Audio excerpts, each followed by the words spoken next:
Guys, what's going on? Chris here. So I've been getting a lot of questions recently about the velocities I've been getting with these guns. I have several of them out. Hopefully I'll get to everybody's that you guys asked about. I've had a couple questions about the Panthera and Impact, a couple questions about the Leash and Rattler. I'm going to try to take the Rattler out too. We're going to see how many we can get to, but I'm going to do some accuracy and velocity testing. I've got the chronograph, not the FX. I got the Pro Chrono set up. I'm gonna put the extra cell phone to it. But better than that, if anybody has watched any of my other videos recently, I've been trying a lot of different things. Like I use the Tacticam and mix the video together afterwards with a couple second mismatch in the audio and video. I ordered a side shot so you guys could see on the phone while I'm shooting. That came out like shit. I was hitting it with the cocking lever. It was frustrating, to put it mildly. So what I did is I put a battery operated wireless camera up on the ceiling right next to the targets. And I put that going to an iPad that's, like 10 or 11 inches. So you guys should be able to see pretty good what I'm hitting while I'm shooting, and be able to, hang out with me while I'm doing it. So hopefully this is a good setup and it'll work out. Also, recently I bought a couple 3D printers, and I bought them. I didn't tell the companies I was reviewing them. I bought them to review them honestly without them knowing. And so I'm very impressed and very let down all at the same time. But the Bamboo X1 Carbon is like a phenomenal printer. It's an unbelievable printer. I mean, so take a look at this. Well, first of all, let me show you this real quick. Take a look at these two crowns and the barrel band on each one. Tell me which one I bought and which one I made.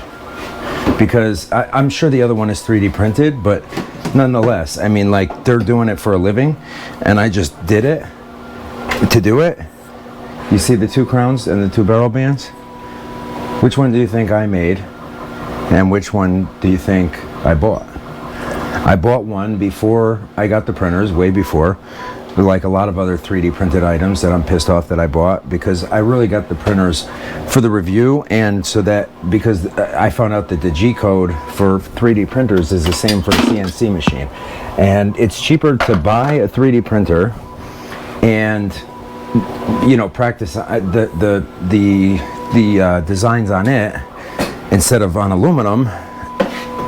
With the price of filament and the price of the printer combined, by the time you test a few designs and go through all that aluminum, you're going to spend more than you did on the printer and the filament, and you're still going to have, you're going to have to keep doing it over and over again. It didn't make sense.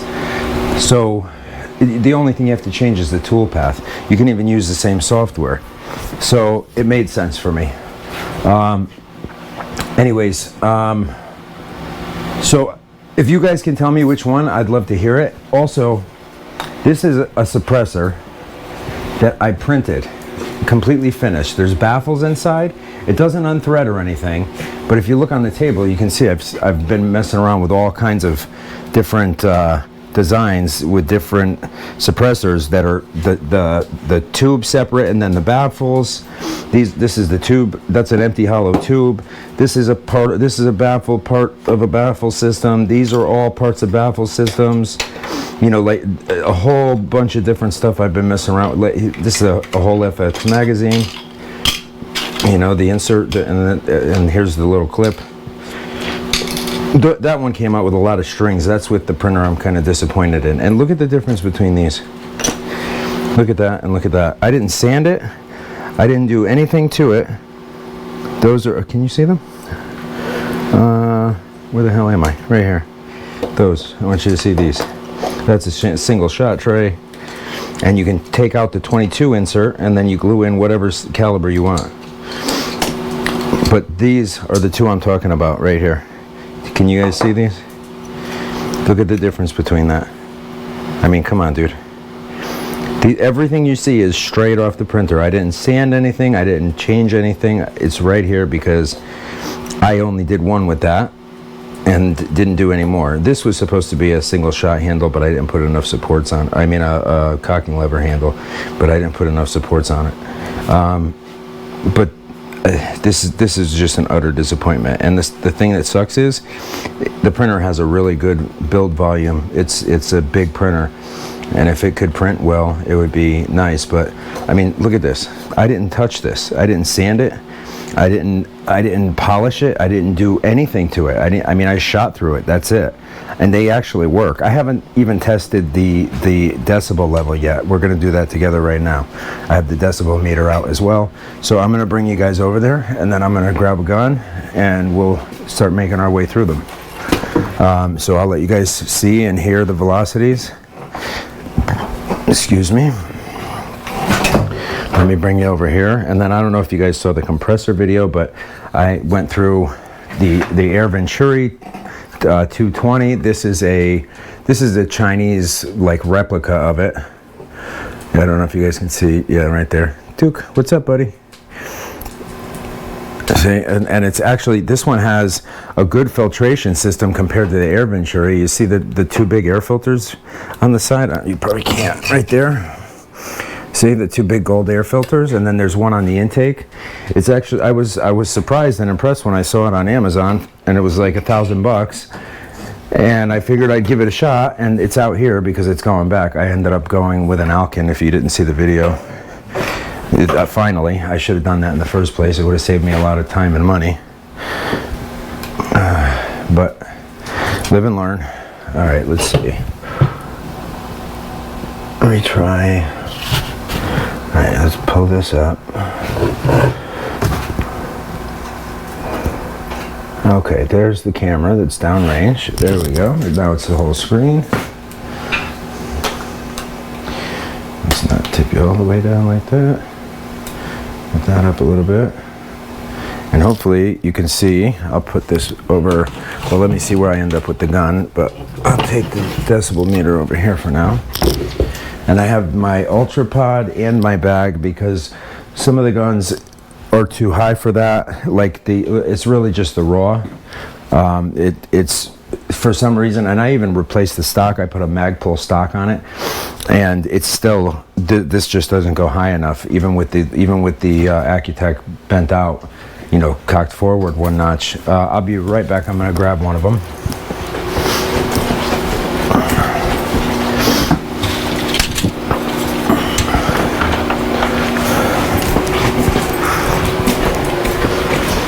You know, since I was just talking about the raw, I grabbed it because this gun's supersonic. I put this suppressor on it because I wanted to try. If you guys have seen my videos, you know I'm like all into suppressors. Oh yeah, I'm gonna have to move this for you guys because I've been machining my own and trying to see how quiet I can get them, and I've gotten them incredibly quiet. This one, I'm not even gonna measure because it's shooting supersonic, but the main thing with this gun is it's shooting supersonic with 18 grain pellets, completely accurate. Like on pellet, same hole. That doesn't happen with 18 grain pellets. It's astonishing. Oh, the phone, so you can hear the speed.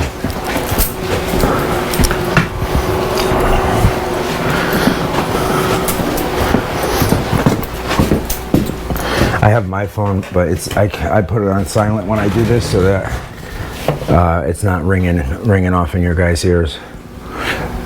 So just give me 1 second so I can get this phone to start up. This is just an old Samsung that I had laying around that I decided to use for this type of stuff. And the iPad, this is an older iPad it works good on Wi-Fi. The iPads are not like the iPhones. They don't like slow down like that after a while, which is obviously a good thing. So I could still use it for stuff like this, and I don't have to download BlueStacks so that I can use an app. Oh, that's another thing. So I just made a video about modifying my computer, my office computer. I bought an HP Envy TEO1-34. a year or two ago for my office, and it's not really it doesn't have a good graphics chip in it. So what I did is I had to get a new graphics chip, and it didn't have enough power, and I ordered a new power supply that had an 8-pin connector. Didn't still have enough power, and so I connected both power supplies. So I have my computer looks like a Frankenstein. I have a power unit outside the computer, a power unit inside the computer, and a graphics card that I had to cut a hole in the front of my computer to fit. So you guys can check that video out if you want. But so I'm gonna shoot this. Where am I on pressure? Let me get an air tank too. Hold on 1 second. Sorry guys.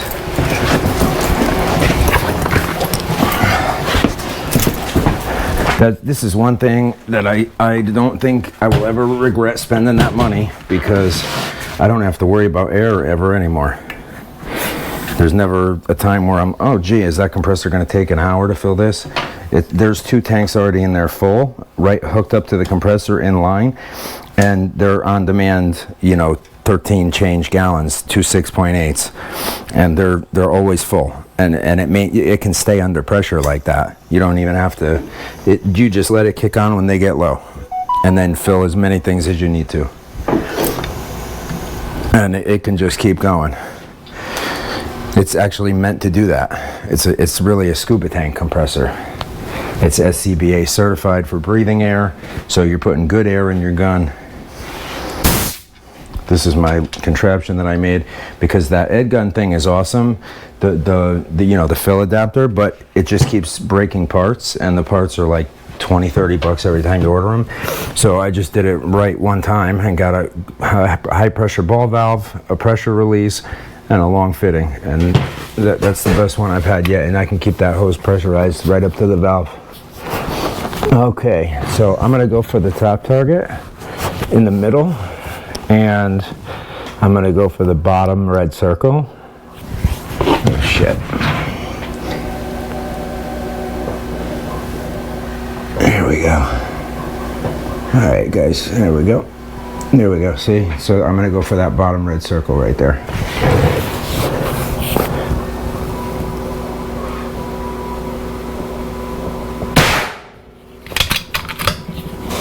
1,142. 1,145. 1,141.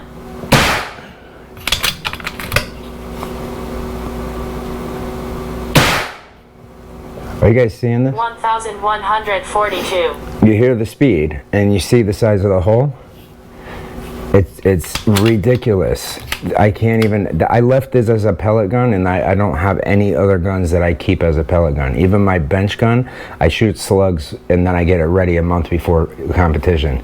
And this gun has by far the best trigger I've ever shot with on an air gun, for sure. This is a true match grade trigger. It puts the FX triggers to shame, and everything else about the FX guns is at least as good.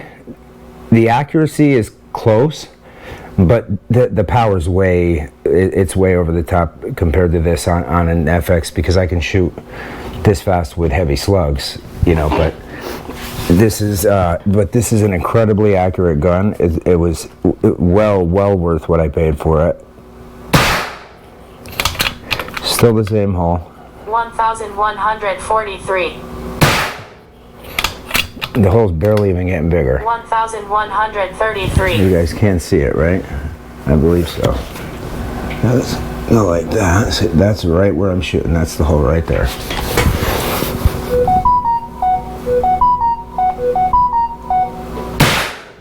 I guess this one's gonna keep going off too.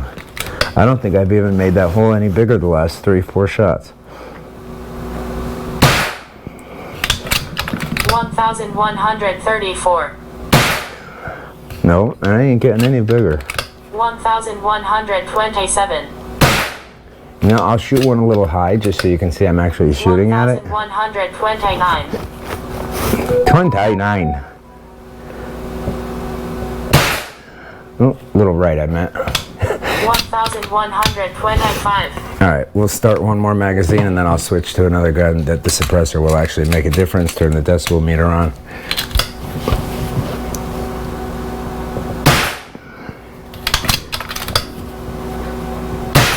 If I were to put these pellets, if I put these pellets in the impact the way it is now, you know what, matter of fact, I'll do a magazine real quick for you.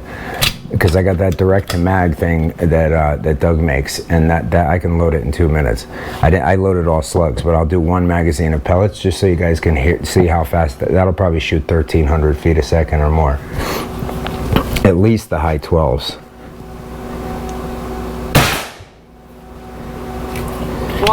1117. Yeah, this is just getting boring because it's not even. 1113. I don't know why this is going on. It's getting boring because I'm just shooting the same damn hole over and over again.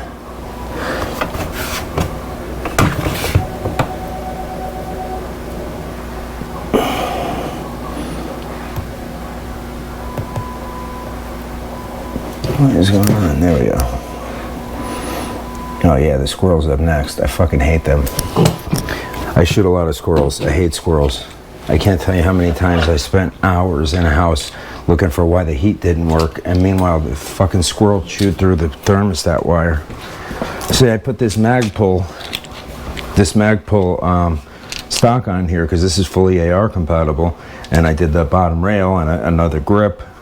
And it's a good looking gun. It's great for pellets. It'll shoot slugs, but it's just not gonna shoot, it's gonna shoot like crown speed. And crown speed is not how fast I want a tactical rifle to be shooting. All right, I'm gonna pull the Panthera out next, and then I'll go for the impact. And then maybe the Leshy. We'll see how it goes. And when I take out the impact, I'm gonna take the loader, the direct to mag loader, and then I'm gonna fill it up with one mag with some pellets, the stock mag, because I can't shoot my slugs out of it because it's too small. Mine won't fit in it. I shoot out of that 40. It's a 22, so that's 41.5 grain. Those are the biggest I can get in there. I had 42, 42.5. They're too big. 41.5 is the biggest it'll take, even in the aftermarket magazines. Okay, let's turn this thing around. Ugh. Now, keep in mind, this is a 3D printed suppressor. I actually changed the gauges on here. This has 2 of the Edgun digital gauges on it. When I got my Edgun, I ended up with an extra one, and I just ended up getting one more when I got some parts and putting them both on this.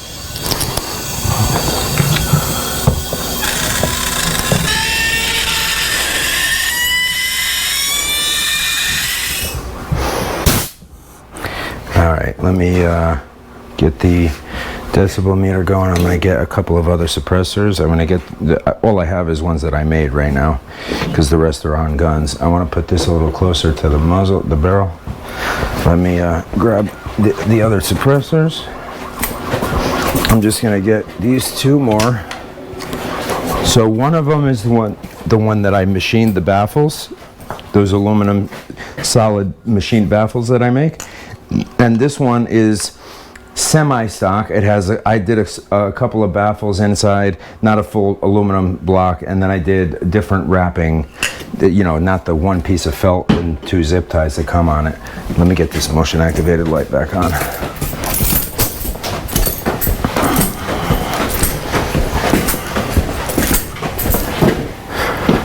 And then towards the end of the video, I'll probably throw a couple exploding targets up there, let you guys see some action. Since hopefully you'll be able to keep seeing it by the time I do that.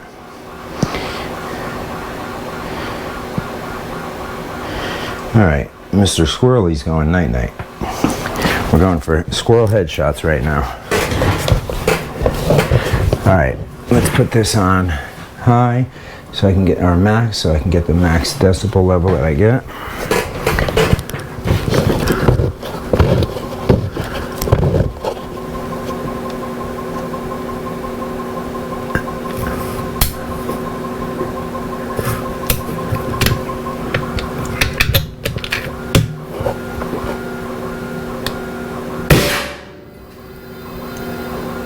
991. 991. 73.9. Wow, that's impressive. That I printed out of carbon fiber. So I printed, that's the same one as this. This is in PLA Plus. That's in one of the carbon fiber mixes. I knew, and it's one of the expensive carbon fibers that's like $100 a roll. I'm gonna double load it. So it has a lot of sound dampening qualities. $985. I'm hitting left. Alright. Oh, 91.8.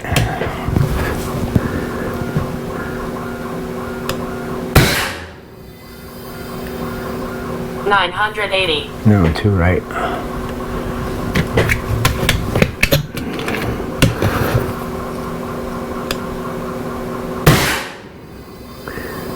$986. I'm gonna reset this.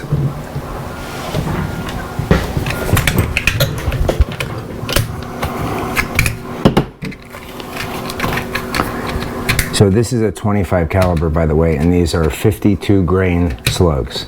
25 caliber, 52 grain, and it's shooting almost 1,000 feet a second. So if the ones I usually use are 48, and those will go like at 10-20.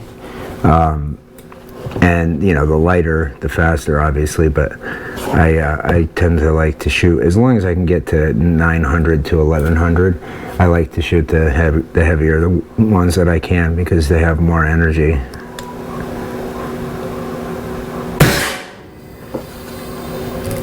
$982. All right, let's give her a little more juice. Okay, we'll try that first.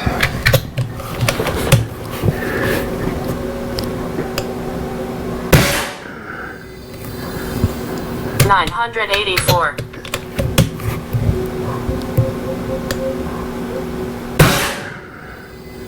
$983.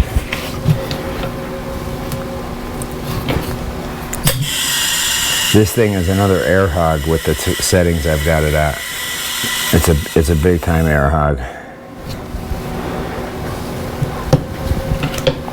It's not as bad as the Rattler by any means, but it's not too far behind it, honestly. I mean, this weight in 25 caliber and in a slug compared to,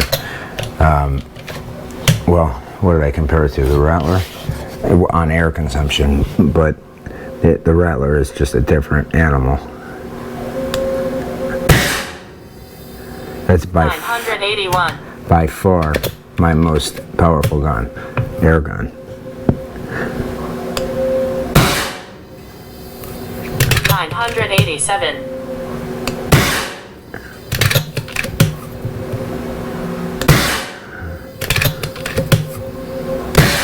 $984. $986. What is the deal with this thing now? I cannot catch a break with this, getting you guys good video of the targets. You can probably see the squirrel's head is pretty rough at this point. I'm just going to finish this mag and then we'll swap it out for the next one. I'll get the impact next. 980. 987. 983. 976. 970. It's taking that target down right next to it. I gotta go put that up. 928. I got the plenum to it. Oh no, I'm too empty. See how fast it's going through air? It's not even a magazine, and I'm down to 142. And I just this bottle was filled to 300 bar, and I just let it go until it stopped, and you know, not even a I have it jacked up pretty. So this has a high flow transfer port, a tungsten hammer, the heavier valve rod so I don't bend it with the tungsten hammer, and the heavier spring. What else did I do to this? The slug probe, I did just about everything you could to it, especially for a 25 caliber. I did a lot of modifications to it. The impact I did even more because it's so customizable. This gun though, I custom made this front rail. That's the original one, but I machined it out to be, and that was before I had my CNC. That's all manually machined. I machined that out to fit the front bottle and keep the rail, but I'm gonna make my own custom rail because I saw the Saber Tactical one. I'm not impressed by it because it doesn't even fit a big bottle and it doesn't look like it's that sturdy to me. I'm gonna make a thick aluminum, like not ugly looking thick, but it's going to be a beefy front rail, and it's going to go underneath the bottle, have a U shape, and have M-locks on the side on the top and a Picatinny on the bottom, and I'm going to machine all of it. I have a big block of aluminum that's 1.5 inches by, or no, it's 2 inch by 2 inch, and I'm not sure how much of it I'm going to use, especially in the middle. It's going to go up for the bottle, which is fine, but the bottom is going to be I'm sorry, not the bottom. The sides are going to be bigger because they have to go up, and then I'll make a piece for going over the top of the gun like it is now.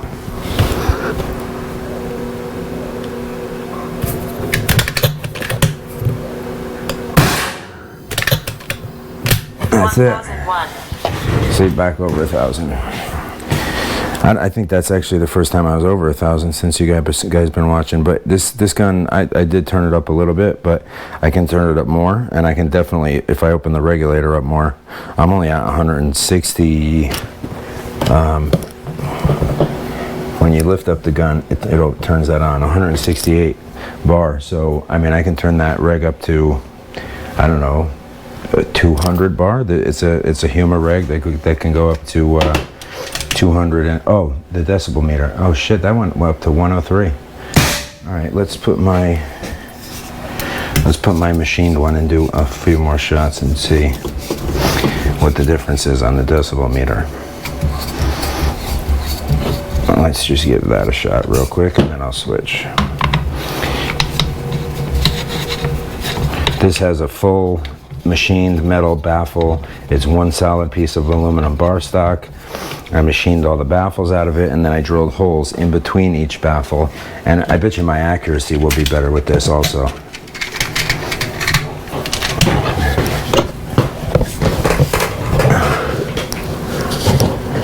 So I'm going to shoot for the target above the squirrel so you can see right where I'm hitting and how accurate it is.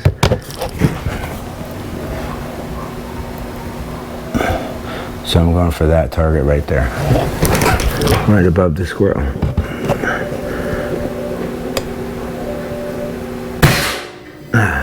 Ooh, low. 992. And one left.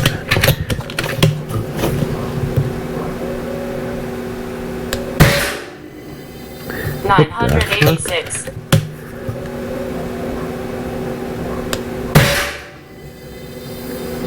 What the? 991.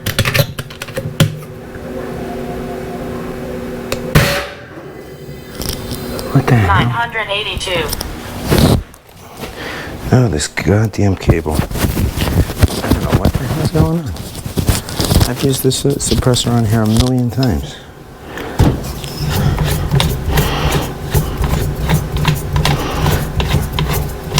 I wonder if something's in here. No, it's good. It's straight. I don't know what the hell's going on. Let's try it one more time. Maybe I didn't have it all the way tight or something. Let's see. All right. Put this wire away so it doesn't get hooked on anything else.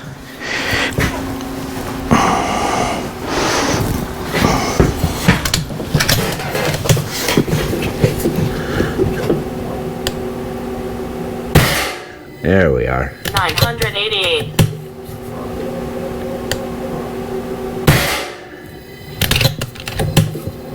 $984. 985. 978. This is a Burris XTR3 on this gun. It's actually a badass scope. It really is. This is a beautiful scope, especially for really long range, which is why it's on this gun, because this gun is totally good for long range, for the probably, honestly, longer range, or at least as long as the impact. So that's where I'm hitting now. It must have not been on all the way tight.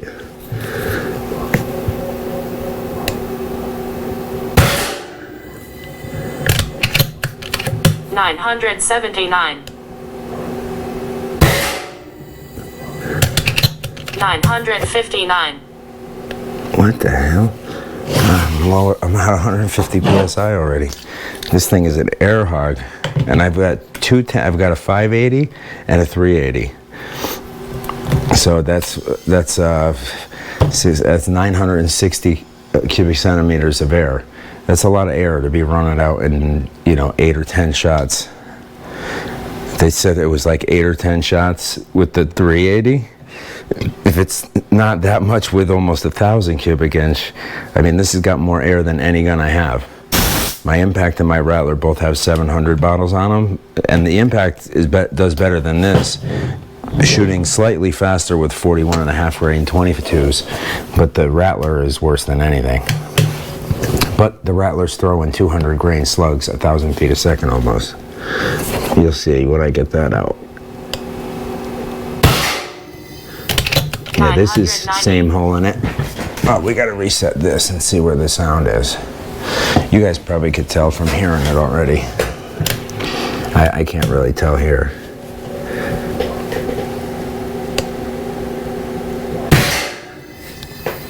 $68.5. Yeah, it was louder from her talking at 71 decibels.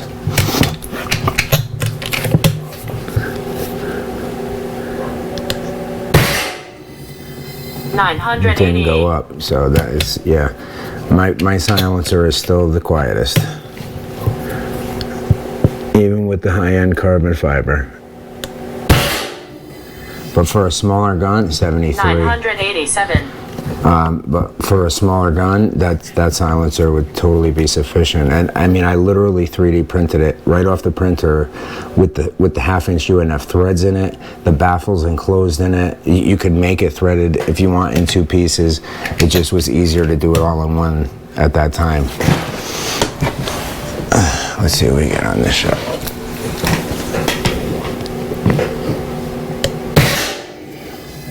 $988. 64.4, and then she talked and it went up.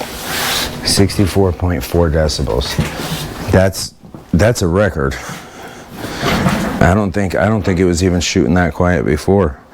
I haven't changed anything on this silencer. I'm not sure what would make it lower. I don't remember what it was, honestly. I have to be honest with you. I don't remember exactly what the numbers were when I had it on here last, but I don't think it was 64 decibels. I think it was higher than that. So I'm going to leave one of the, I'll leave the carbon fiber one out here. And I do have a couple other 3D printed full silencers made, and I could add those too, but I just don't want to make a crazy long video. It's late here.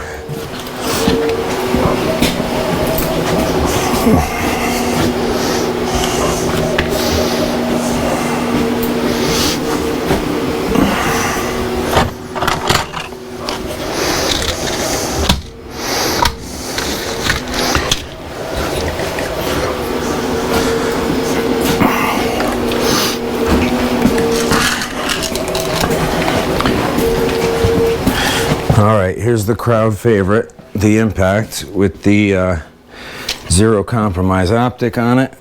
We don't need any bag or monopod for this, or universal monopod for this. So those have, I need an empty magazine, and I'm going to show you how this DTM works.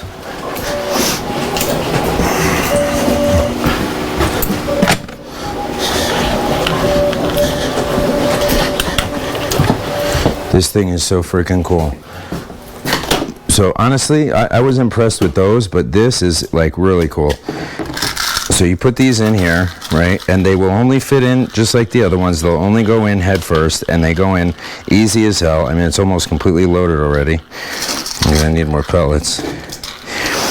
You know, especially for an impact in 22, you got 28 shots in here when you're shooting pellets.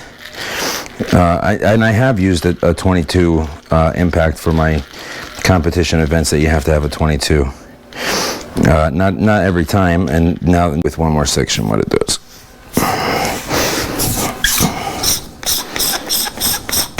See, these have like good O-rings in them. That's why it's, when it comes apart, it's like that.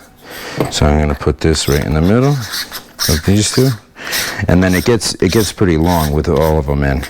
But you want to tighten them all the way so that O-ring seals, and that's part of what suppresses the sound so well. And then you start to see why they call it a behemoth suppressor, when you start to see all these sections put together, because look at it already.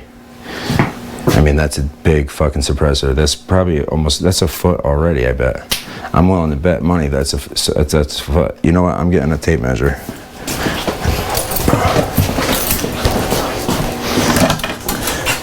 Obviously, I'm a contractor. You don't have to go very far to find a tape measure, but it's 10 inches.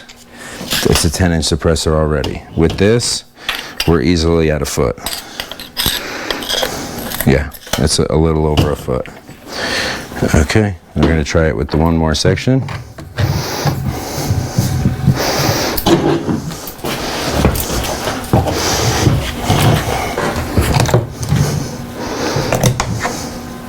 Oh, what do you know? I need air. I'm just so concerned about that.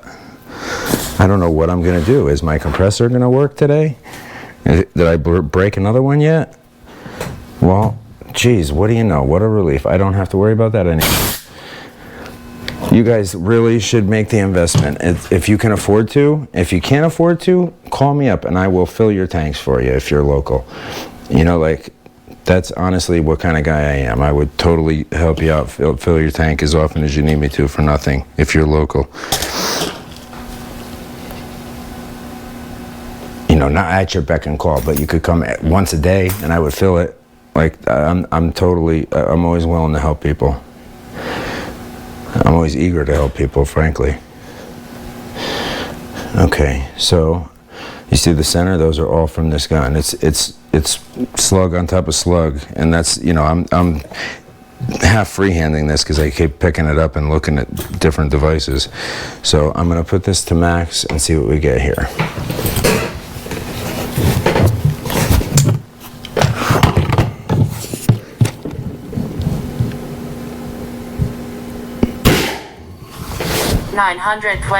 That made a big difference. Well, it made only a 1.5 decibel difference on here, but let's reset it and try it again.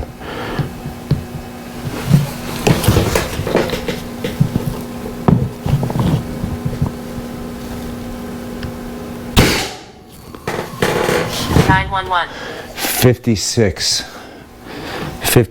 It went up to after that, but right after the shot, it was 56. So it's like sliding it on the table. It actually makes more noise than the gun. It just jumped to 67 right there. That was 56 immediately following that shot, though. That's impressive as hell. Let me get this one shut off so I can fill it back up. 950.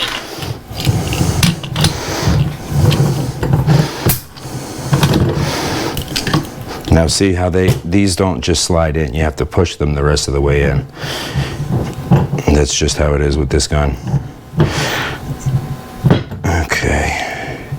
If you get the slug magazines. If you get the pellet ones, then they slide right in, but you really only want to keep that on the gun if you're refilling it with this, and then you don't have a problem because you put the metal, the metal plate on the back that holds them in. So that's not a problem. But if you're going to carry extra magazines on here, they need to be slug magazines so your slugs don't fall out. But then again, these things honestly don't hold them very well. That's how I lost a magazine already. They fall off of this if you bump into stuff. I mean, they hold them on like as long as you're not banging it into stuff, but I always bump into stuff. I mean, I just was ripping up 7 inches of cement and asphalt on top of it for the last 5 days. I'm always liked slamming things. So for me to have something that can't be slammed without losing it, I better not have it. That's why I just keep the one magazine and the speed loader now. Okay, so let's put one more section in and see how low of a reading we can get. But I'll tell you what, that's going to be hard to beat. I mean, this is bigger than mine in both directions. It's way wider and it's way longer than the one I made. So it's not a fair comparison as far as that, but I mean, it's an amazing suppressor no matter how you look at it, because it is incredibly effective. Incredibly effective. It does its job, and even if it's a foot long, guess what? It's only a 450 barrel. You could get a 250 or a 350. I don't think you'll get the same speed as I am. And they were saying to me, try a 600 millimeter barrel. If I put a 600 millimeter barrel on this gun, it's going to be my Panthera. You know, almost. That's a 700, but you know, I've had a 600 on it, and it's not much better. It's just. It's a long gun, and I didn't want a long gun. I wanted a, you know, truck gun that I could conceal easily. I mean, look at it with this, with that suppressor on it. And it's already like a long gun. You know, you take it off, there's your subcompact. You know, and then here's your really subcompact. You're basically carrying a pistol, a big pistol. And then you fold the stock out, you got a small rifle, and then you put this on, you got a full-size rifle. But that's why I keep it with only 3, because it's quiet enough, it quiets it down that I don't draw too much attention. But let's see just how much is going to quiet it down now with this. And I'm going to fill it up, let's see how much air we got. This is a crazy efficient gun. Even at these velocities, I'm only down to 249 bar, and I only started at 270. So I only shot 10 or 12 shots, but the Panthera needed to be filled after that many shots. Granted, this is also a 25 caliber. This is shooting 40 grain, 25 calibers. That was shooting 48 grain. It's not a crazy big difference, but at those numbers, it's pretty big, you know, 40 to 48 and the same caliber. And this has a 300 millimeter shorter barrel. It's a pretty significant difference, but my rig's only at 170, and I can turn this and I have the bigger jets in it now, so the valve closes faster. I was getting this thing up to 1150 and, you know, crazy numbers for a gun this size with these specs. But I wanted the consistent accuracy, and if I could get it around 1,000, I'm good with that, which is why I went down in the grain weight of the slugs. I made a whole mess of 40 grain for this and for the 25 crown. And that's my short crown that I use for around here. And I'll tell you guys towards the end of the video, as soon as I'm done with this and the Rattler, which one I made and which one I bought of the 2 barrel bands, if you couldn't guess already.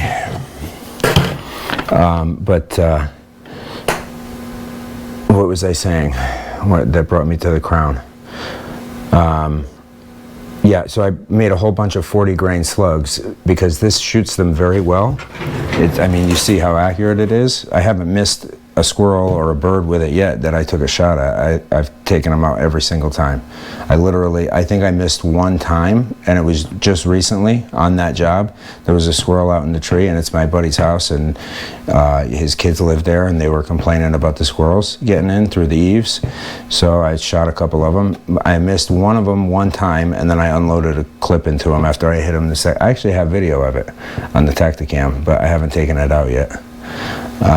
But I will, and I'll put a video of another compilation of birds and squirrels getting knocked the fuck out by the leashy.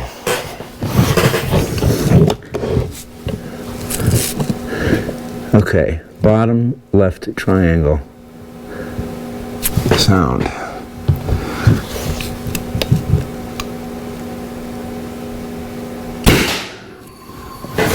$57.3. That was 57.3 decibel. That's nuts. That's nuts. totally nuts. See, but those suppressors, if I redesign this and take the holes out of the back, that'll make a huge difference, because it's letting a lot of sound back out here, because that first baffle, they also have holes in the baffles too, but it's still bringing, and they're shaped cone forward, so that's going to reverberate it backwards more. And carbon fiber is a good absorber, even though this is the PLA one. This is the carbon fiber. But these I don't put on there. I don't even have a 1/2-inch UNF. It's just the quick disconnect, which I did make another quick disconnect. But I could make something to go from this to, it's so nice to not have to think about ordering that stuff anymore. I just make it. And now I have multiple ways to make it. So even stuff like a barrel band that I spent like $60 on, that's $60 that I don't have to spend ever again, and frankly didn't have to spend then, because I could have just bought the 3D printer then, and you know, that would have been that. But I tend to do things wrong once and then do them right forever after that, because I have to learn the hard way, because I'm fucking stubborn. And that I am not bragging in any way, shape, or form, because it's much harder living that way. It's just a character trait that came with me. I can't seem to shake it. All right, so I'm going to put this one back, and we are going to bring out the big boy. And I got to bring a big thing of slugs, because you have to load that one into the onboard magazine, which honestly, the new Sidewinder, I don't think that gun belongs with a magazine, because it's got so much power. I feel like a plastic magazine would, unless they're aluminum magazines with no plastic cover, because even the Terminator breaks the plastic covers. That gun is going to break any plastic parts that you have, unless you do like the carbon fiber stuff like this, because that carbon fiber is crazy hard. It's very that's the I'll tell you in a second which actual acronym it is, the filament, but it's the expensive shit. It's like $100 a roll. So it's not like PLA with carbon fiber.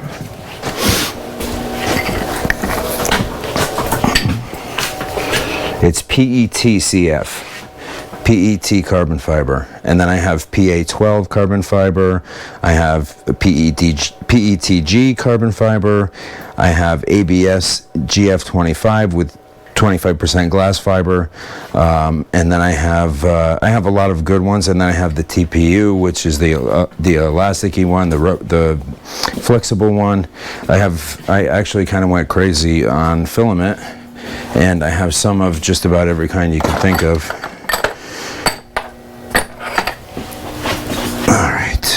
Put that away.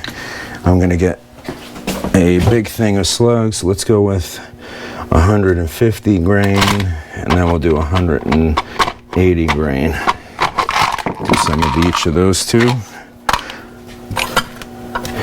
and check the velocities on those. This thing is gonna suck down the whole rest of that tank, which is not a big deal, like I said. Let me get this bipod on. Come on down, big boy. And then I'll show you what I did with this to make a muzzle brake for it.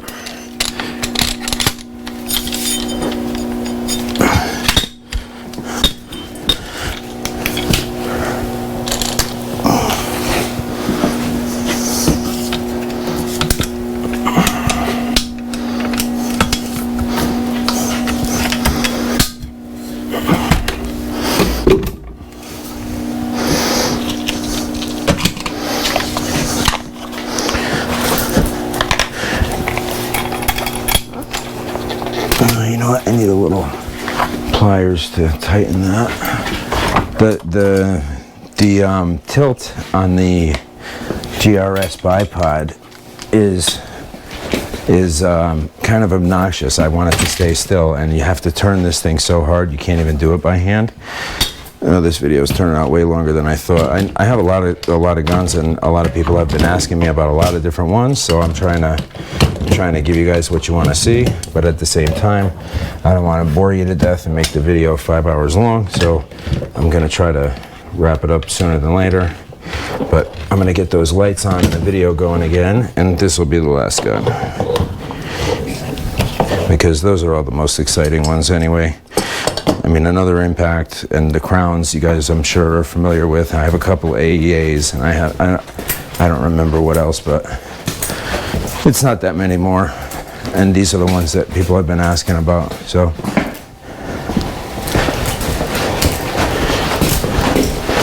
and I'll tell you what, I kind of like the hammerless design. I do like the hammer design because it reminds me more of a traditional firearm. But I like the hammerless a lot. I like the technology, and you know, I do HVAC, so the pressure stuff is not new to me. It's not like foreign to me, like with a lot of people. They don't understand it. I understand it perfectly because this is what I do on a pretty regular basis, and I've had to learn it.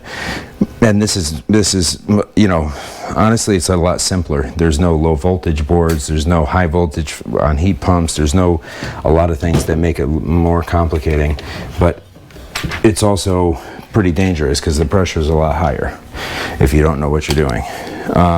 So on this gun, here's your regulator, and then this is a power adjustment, which basically it does the same thing with the valve that opens and closes the main valve. It just opens and closes that more to give it more or less time with pressure coming out of the back valve to close the actual valve that's giving you air for the projectile. And this is your plenum right here. This whole bottom thing right there. This is a very serious gun. Okay, so let's get your video up. This is what I did with the muzzle brake with the suppressor. You see the holes I made? I made those all the way around. I put it in the CNC machine. I just did it manually with the remote control. And I turned it around. I made a few holes on each side. And then I might put it back in there and make them oblong holes. You know, make them like an oval shape. But I haven't done it yet. I have some heavier slugs in there. These are 160s. I think I'll probably do these. And then maybe some 150s to see the difference in velocity. And then I'll do some 200s. Or whatever I have up to right now. I think I might have up to 180 or something. Why are you not moving? There we go. So you can put in 3 at a time because that's how many holes are completely exposed at a time. And we'll see how low we can get this gun down to before the end of the video. This takes 15 shots. If you need more than 15 of this to kill what you're shooting at, then you got bigger issues than the air gun. Because shooting these at that velocity, if you don't kill what you're shooting at in 15 shots, you got a big problem. And you should not be behind a gun.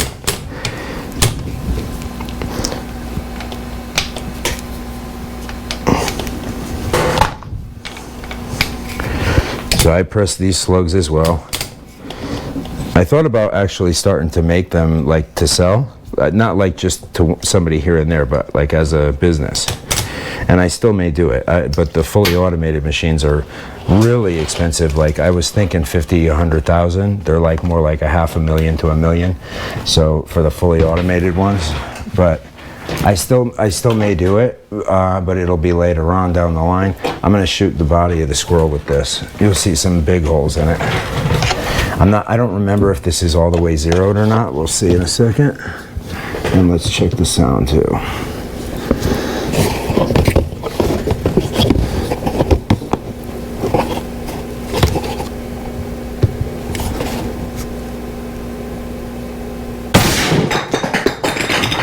$735. Oh yeah, it's got to warm up. I need to get a few shots. Oh, it's way. I didn't even put air in it. Jesus, I'm at 90 bar. Wow, that's actually fast for 90 bar. 735. Yeah, that's taking a lot of air. I'm just gonna leave the big tank hooked up to it. That's a 9 liter. And I'm at 240 to 5 to 250. So that's what's left in that bottle already. It was full when we started at 305 bar, 9 liters. So we used a lot of air already. Guess what? It was still dead on. 908.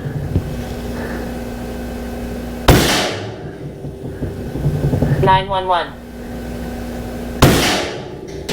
908. Now let's open that reg a little bit. I need a pin.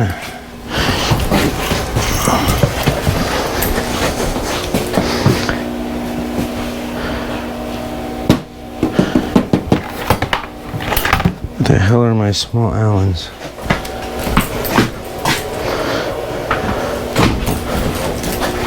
Hey, here we go, there's one. You know what, actually, first I'm going to try this wheel over here, the power wheel. Change the other valve real quick, see how that does.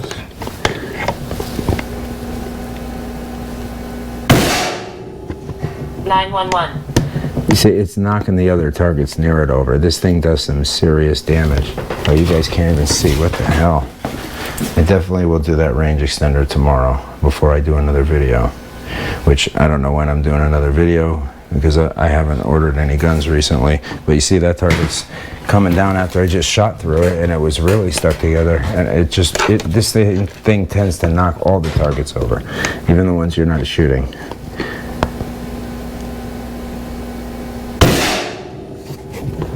$910. Okay, so maybe I went the wrong direction. Let's try this.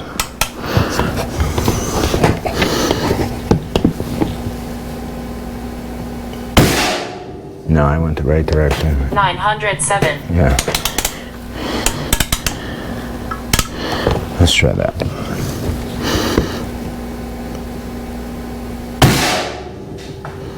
$908.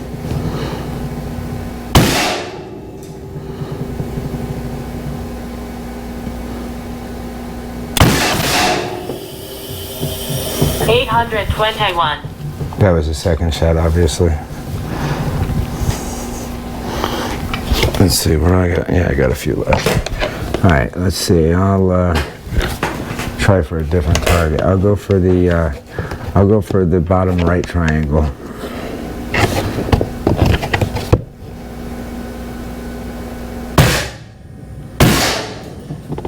$886. 912. All right, so now let's open the reg a little bit.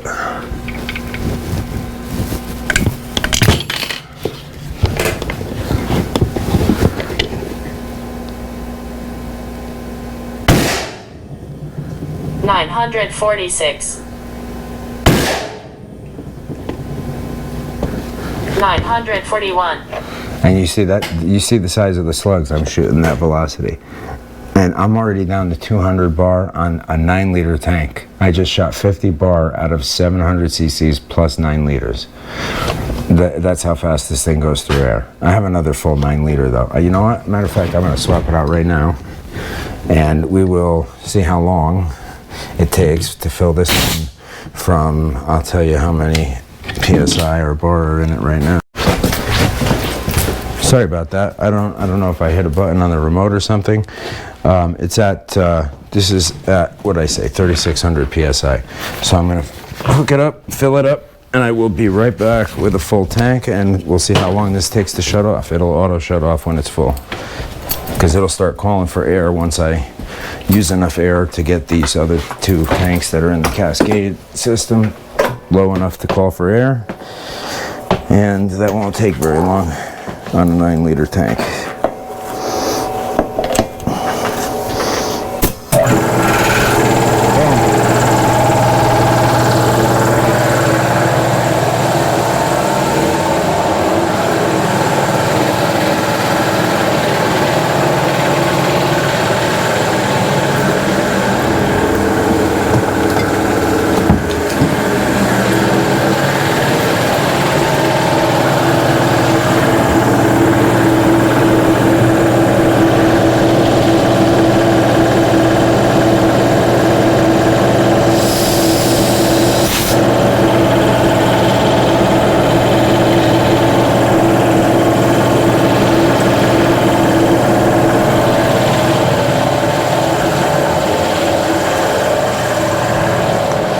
Also, guys, on Amazon.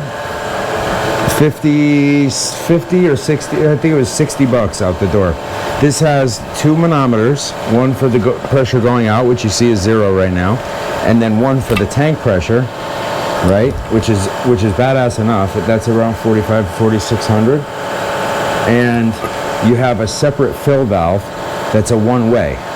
So you don't even have to take your fill whip off. You can fill it right here, and you don't need to release pressure from here. You don't need to do nothing. You release pressure from the other side, and you're good. So I thought these were pretty fucking cool because you could spend $200 on a Sabre Tactical one, and it doesn't even do that. It's got 1 manometer, no fill port. I spent 60 bucks on Amazon, and I got a better fill valve. It doesn't say Sabre Tactical on it, but guess what? That's not breaking my heart. It's not breaking my heart not to say FX or Sabre Tactical or any other manufacturer, because I don't give a shit about that. I give a shit about how it functions. That's the badass part. This thing's 128 decibels. That's what the last number on it is. I didn't pay attention when I was shooting. It's picking up the compressor right now. Let me see what the loudest the compressor goes is. Here, I'll bring you guys with me. Let's see how loud this thing is. Even the fill whip has its own purge. As soon as you shut off the fill whip, it purges the air from the whip, the end of the whip to the tank.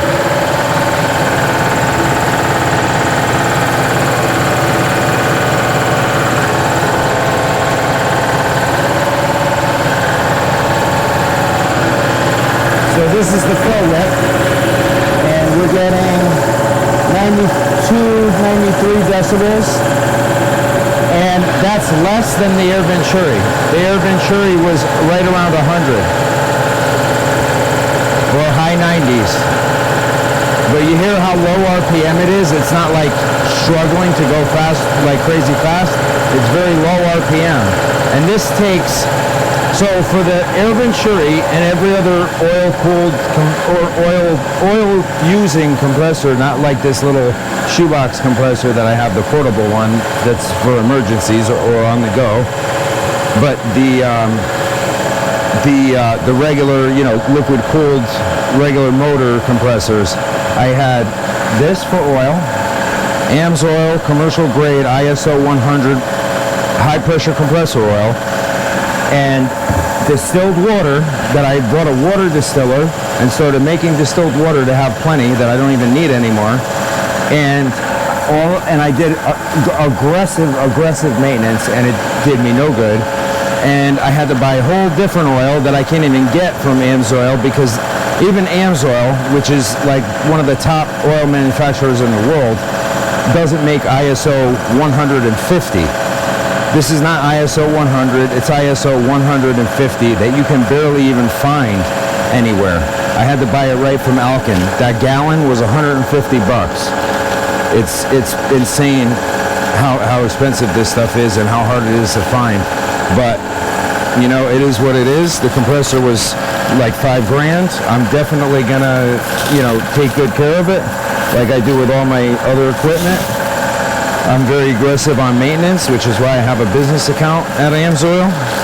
So, I'm not going to stop doing that now when I'm buying equipment that's, an air compressor for a hobby that's $5 grand. And it really, I did it out of frustration because of all the compressors breaking. I couldn't deal with another compressor, like changing head gaskets and all that. So now this is filling both of these 2 tanks. I have it hooked into those 2 oxygen tanks that are converted into high pressure air tanks. So it's filling both of those and this, because obviously as soon as I turn it on, it's all in a loop.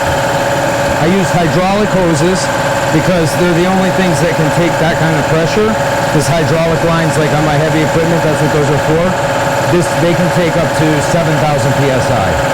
So more than this can do, or more than this is set to do. This can actually go up crazy high. The thing that you set for the the auto shutoff goes up to 600 bar. I don't know if it's capable of actually going that high, but the fact that you can turn it up that high makes me think it probably can. but I don't know. I'm not going to try. Anyways, it's filling up.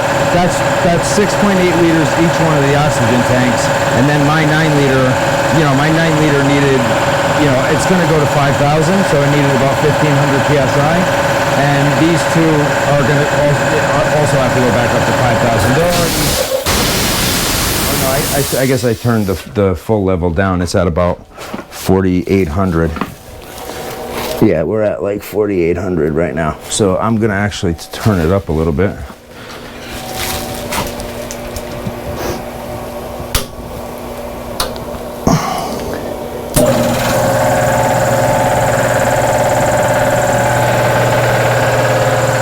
I like to fill them to 5,000 because at 5,000 it makes a significant difference from 4,500 to 5,000 in how long it lasts shooting.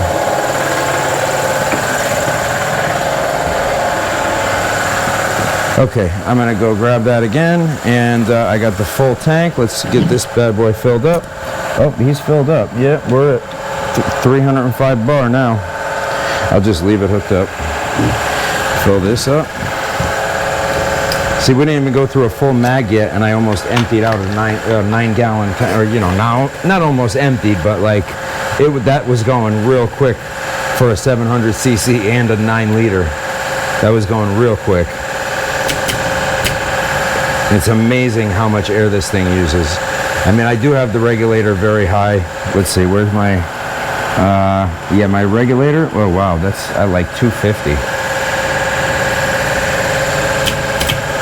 So I'm probably gonna turn that back down after a couple shots. I just wanna see what velocities I can get when it's full.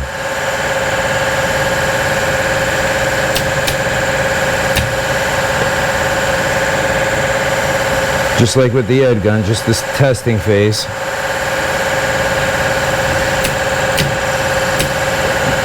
And the nice thing is you can leave your tank filling with this, and you heard how it blows off its own pressure when it's done. It's psh, psh, and everything is blown off. All the places that need to depressurize are depressurized automatically. It automatically drains the condensation. Everything is automatic. It cost me an extra $750, but I wanted to be able to leave a tank filling and go to work in the morning when I stop in here to get whatever equipment I need. I can start up filling a tank, leave it here, not worry about it. You know what I'm not worry about if it's going to start, if it's going to die on me or stop at 2,700 psi for 6 hours or 8 hours while I'm gone all day. I'm going to grab a couple exploding carpets and I'm going to shoot them with this big boy. So I'll grab those now.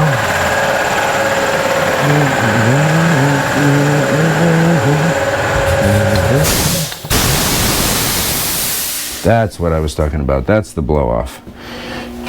The first little short one is that's the condensation, and then the second one is the actual air that needs to depressurize. So it's like a super automatic. That's what they call my coffee machine, which I have a Starbucks espresso machine. This is from a good friend of mine. I'll show you real quick. This is a super automatic espresso machine. Now, if you go into Starbucks, you'll see that. And Starbucks pays $25,000 per machine for these. And I have two, but I can't use the other one because it hooks up to this. This is the black box that goes to it, like a plane. It takes a network cable and a USB cable. They both plug into the machine. If I disconnect that, within 12 hours, it'll stop working. So obviously I can't use both machines with only one of those black boxes, and I'd have to take it apart and figure out the circuit boards inside and duplicate it in order to and get it to actually work, and not know what kind of programming needs to be on it, possibly duplicate it from that one. It would be a lot of work to get the other one to work, but I'm grateful I got one because that was literally in his blueprints to destroy. And he did me a huge solid. And honestly, I don't care what it's worth. I don't care, if people like that I have it or whatever. I care that a good friend of mine was willing to do that for me, because that's a huge thing. I mean, that's a real friend. A real friend.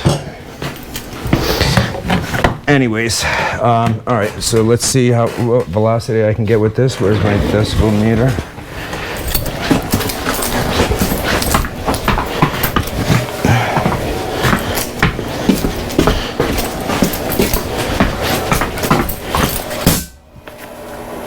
That little pop, that's all it does. When you take out the, when you lift up the lever to let it go, let the air out from in between the manometer and the gun, that little puff, that's all that's in that short space, and it just pops it out when you open it, and that's that. She's all done. All right, I'm gonna put this up here, aiming towards the barrel, but not right on it. Put max on. Okay. Top right diamond.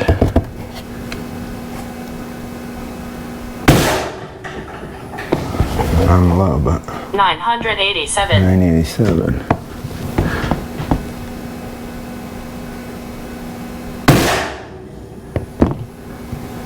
$968. 966. 963.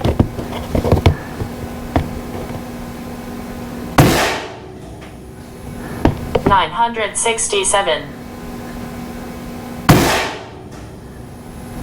965. 967. Oh, that's buffering. You're not even seeing the shots.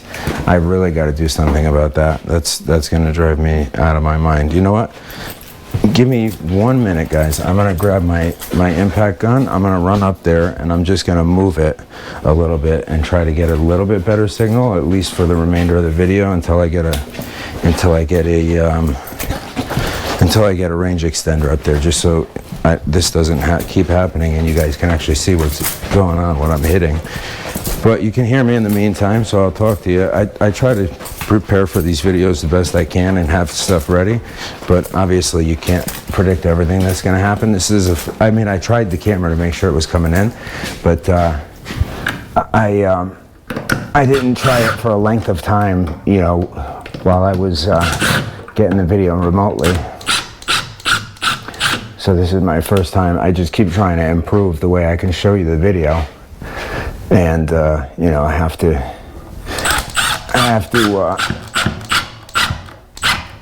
deal with the stuff when it comes, and try to improve on it as I find out about it, which I've done on every front. I remember when I first made my first video, I didn't even have a body mic, and it sounded like shit. And I didn't even realize it. And then I played it back. I'm like, damn, they can barely even hear me. And then I went out and bought a $700 set of Sennheiser.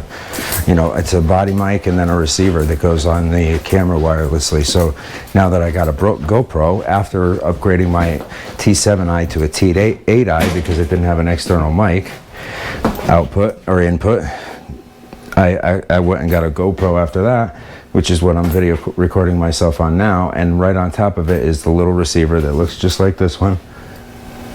So it came with one of these that goes on the camera, and that's the receiver, and one that goes on me, and this has a range that's ridiculous. It's like a real ham radio range, because it's radio frequency it comes through.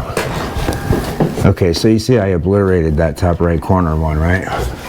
Yeah. All right, I'm gonna go for the bottom right corner. The rest of it. Oh, I didn't even check the sound. Let's try that again.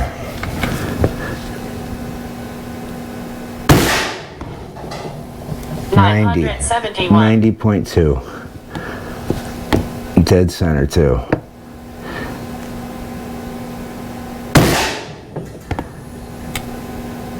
$967.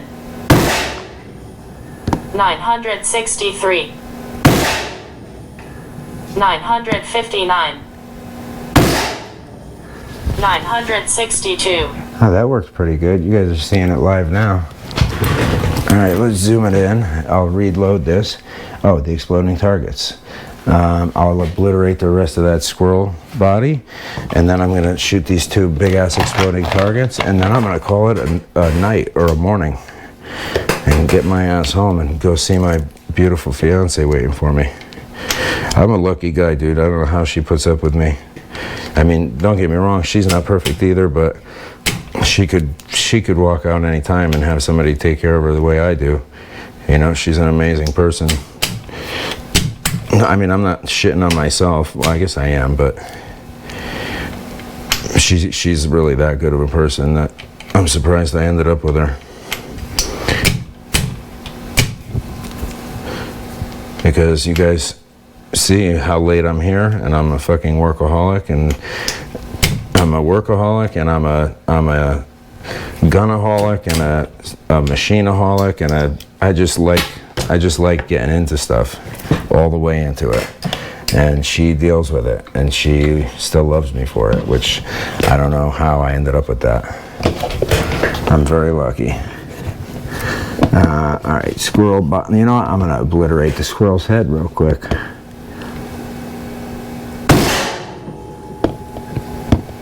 $973,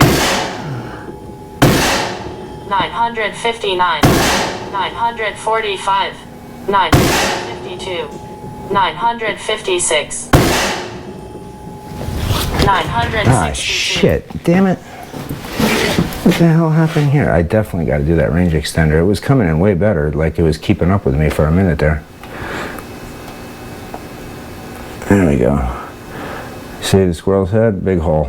All right. I'm gonna do the body a couple shots, few shots, reload, and then I'm gonna get those exploding targets.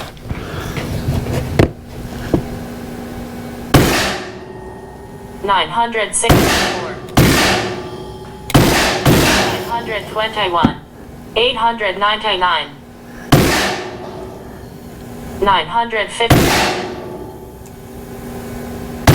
$942, $930. How's that? $926. Ah, this damn thing is buffering.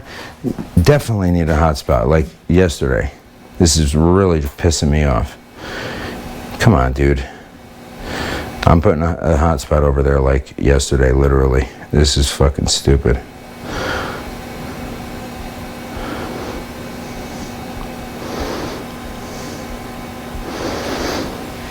Anyways, I'll put it back up when it's done. Let me go get the other targets. There we go. Oh, you see the big ass hole I put in them? Oh, you can't even see it. Well, that's even better. Great. See the big ass hole? Let me move you guys back where I had you before. There we go. Yeah, I put a big ass hole in the bottom part of his body. And then now, at least you'll be able to see the whole explosion on that screen. I'm gonna make sure it's working, obviously, but this won't happen again. I'll put a range extender right over there so it gets a good solid signal. All right, I'm gonna do 2 of these. I only have 4 left, so I'm gonna have to buy some more. But these things, honestly, let me bring the glue gun in case this doesn't stick. Because these little sticky things on the back of them sometimes don't stick, like, at all. Because there's so much lead dust, especially after a round of shooting like this.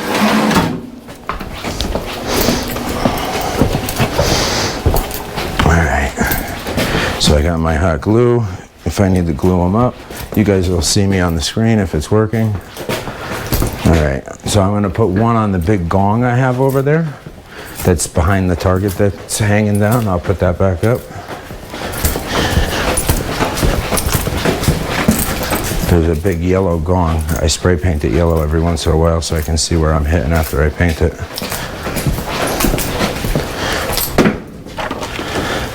Dude, this bullet trap is totally, there's a ton of lead in here, and then the small one probably has a ton of lead in it again.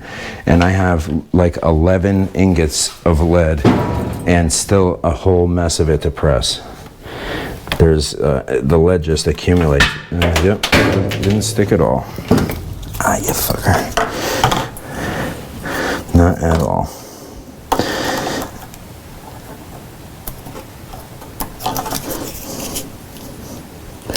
Let's see if this one will. I'm gonna have to glue them either way, but. All right, that one seems to be sticking. All right. And then I don't want to put this one down here. Yeah, I'm going to have to come back unless I put it. No, it's going to blow that thing right off.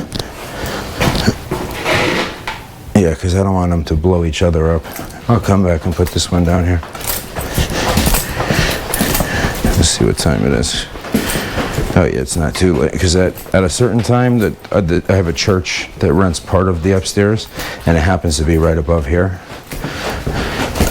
So after like, I should have known it wasn't that late. After like 9-10 o'clock, I can't be, you know, shooting exploding targets. Alright, I mean I can, it's my building, but I don't want to lose tenants over it, that's for sure. Alright, ready? Nope, we are not ready, because that would have sucked if I couldn't show you guys. That's the whole point of doing all this. Alright. Alright, you're gonna see. You don't even need to see where I'm going. You'll see it blow up in just a second. Oh my god, are you serious? I'm out of ammo as soon as I take that shot, you fuck. One more second, guys. Sorry, I didn't totally not do that on purpose, because I'm actually kind of pissed myself. And honestly, I'm not the kind of guy to do that anyways. I don't pull pranks when people are actually wanting to see something and not do it so they can be on the edge of their seat or some shit like that. I mean, for those of you who don't know, I don't even get paid to do this. I do this out of my own money, out of my own pocket, because I enjoy doing it, and I would do it one way or the other.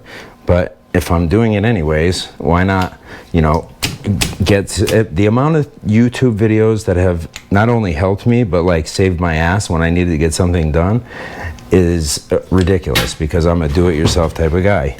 And when I don't know how to do something, I look it up.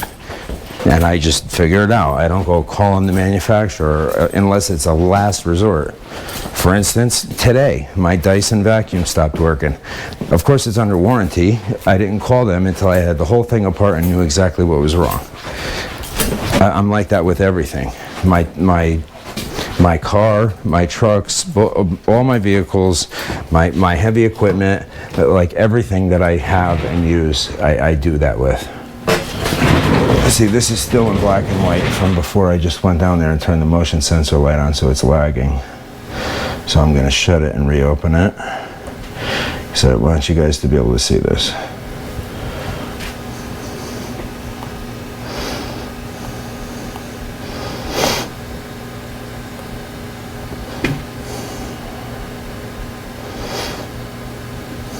Alright, now we're fully loaded. Got the camera going. Why is it not on the full screen?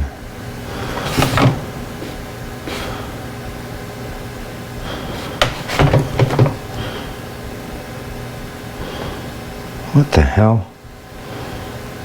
What am I? Oh, there we go. All right, check it out.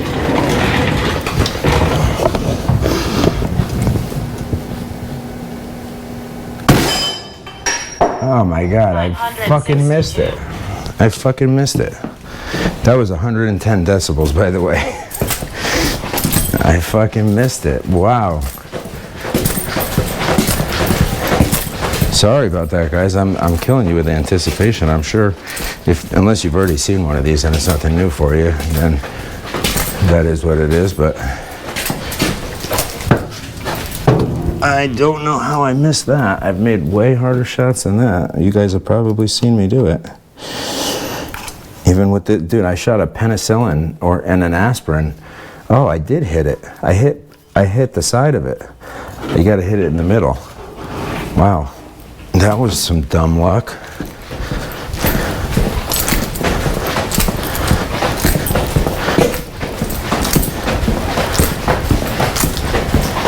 See if this video is still working when I get back up here. Probably not, because this has been not as bad as the side shot, but a pain in the neck.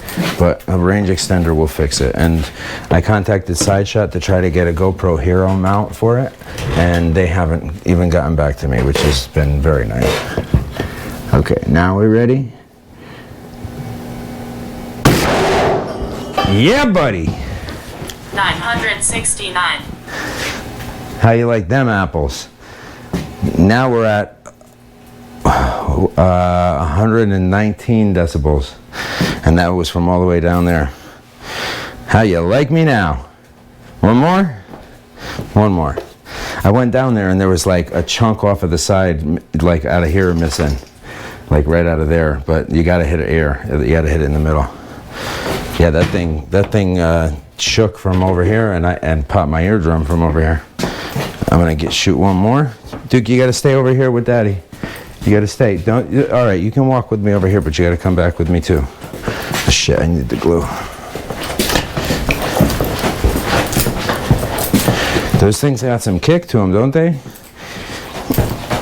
There's some fucking serious targets. So hopefully this video addressed a lot of the questions I've been getting about, you know, I talked to one guy about whether I like the Edgun or the Rattler better. And it's hard to answer because the Rattler is great for a high power, long range gun because you can shoot such heavy slugs.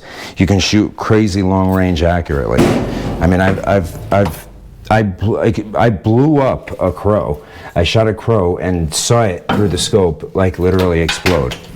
The whole crow just like blew up into pieces, and that was at 167 yards. So it's an astonishingly powerful gun. Like seriously, astonishingly powerful. And I have with the Edgun, I've shot so many squirrels at 50 to 100 yards. It's a stupid number, and that's because it's very accurate, and they fall out in one shot, even if you don't hit them in a vital spot. Wow, this will not stick to it at all, even with the glue. I'm gonna have to glue it somewhere else, and I need another glue stick because this went out.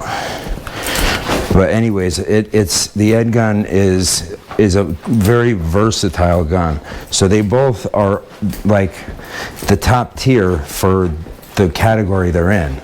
If you want a bigger bore, like heavy hunting, very powerful rifle, you go for the Rattler. If you want a versatile, you know, mid caliber but all the way up to 9mm, you know, powerful, not as powerful as the Rattler, but definitely powerful, especially in smaller calibers, as you can see. And if you want to be able to use it, you know, to go pesting around your neighborhood or whatever, you have to use that because you can't shoot a 150 to 200 grain slug, you know, in your neighborhood if that thing is not going to stop for much. And when it does, God forbid it's gone through somebody's house or hit somebody, you know, you're in for a world of trouble. So that's not the kind. I don't shoot that outside very often at all. And if I do, it's in a big place, you know, like where I know there's nobody that's going to be in my way that can get hurt. Because not only are you going to be in for a big jam of trouble, but that's not something I want to live with, is that I hurt or killed somebody trying to have fun. You know, and most likely with that gun, you probably kill somebody. I mean, those slugs are almost as big as one of my 9mm shells for my Glock 17. So that you're talking the whole shell and the slug. So you got a charge in there and a slug, and this slug is damn near as big as that whole thing. So that's all lead. I mean, this gun will probably shoot 900 to 950 feet a second. This 900 to 950 feet a second. And this is shooting right around the same velocity with this is 4 to 5 times the size of the slug in this. So that just goes to show you're probably going to kill somebody if it ends up hitting them. So it's just not worth shooting it anywhere like that. So if you want to shoot it somewhere like that, get the Edgun. Duke, come. Come, Duke. Come on. Come on, I can't have you down there when I'm shooting. Come on. Good boy. That's my dog. He's awesome. He just doesn't know. Well, or he doesn't know, or he's that smart and he's trying to get my attention, which is probably the case. All right, guys. One more boom boom.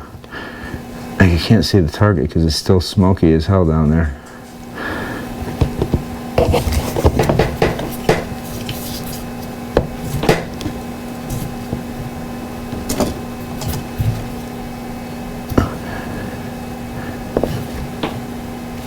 I should have adjusted that parallax a long time ago. That's what is way clearer. This is actually a Vortex Venom. It's a $500 scope, and this is a scope that I've had for a long time, and I still love this scope. For 500 bucks, you can't do better. I have an Arkin that I'm gonna sell, and I have it on the Terminator right now, which I'm also gonna sell. The AEA Terminator. It's a semi-automatic with the bottle stock, and then it also has the big bottle up front. So it has a lot of air, and it shoots 35 caliber pellets pretty good, like 750 to 850 feet a second, and with a bigger spring, maybe 900. But you know, I mean, I'm shooting 200 grain slugs at 900, and it doesn't shoot slugs real well. So I don't know. It's just not the right gun for me. At the time, I was blown away by it when I saw how big the pellets were. That's why I bought it. But it was an impulse buy, which I'll lose money on, no doubt. But that's okay. I mean, I had fun with it. All right, ready? Boom, boom.